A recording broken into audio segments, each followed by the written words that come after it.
iComp'un V2 texnikləri növbəti sifarişi gördüyünüz bu akvarium tipli keysə montaj elədilər böyük sevgi ilə və birazdan müştərini xoşbəxt eləmək üçün sistem bloku yola salacağıq. Bir sistem blokda əgər 24 nüvəli 6 GHz tezlik və RTX 5070 12 GB 192 bit gücündə videokarta varsa təsəvvür etmək çətin olmaz ki, bu sistem blokla gamerlər və dizaynerlər nə hoqqalardan çıxa bilər.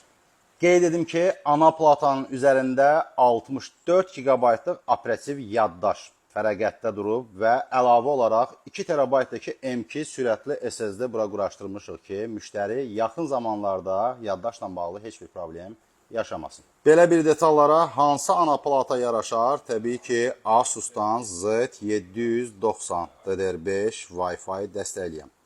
Prosesor isə gördüyünüz 3 fanlı Liquid maye soyutması soyudacaq. Ümumi sistem bloku işə salacaq 850 Watt-lıq Gold sertifikatı ilə qida bloku. Keçək əsas məsələyə. Hər kəsi təbii ki, qiymət maraqlandırır. Bu spesifikasiyada sistem blok nədə alışa? 3999 manat, yəni 4000 manata əmələ gələcək. Daxili kreditdən də götürə bilərsiniz. Aylıq 261 manat ödəməklə. Bunu da nəzərinizə çatdırım ki, istənilən spesifikasiyaya uyğun, istənilən büdcəyə uyğun iComp'dan masaüstü kompüterlər sifariş eləyə bilərsiniz. Montaj olunması və Windows əməliyyat sistemi də ki, iComp tərəfindən sizə hədiyyə olunacaq.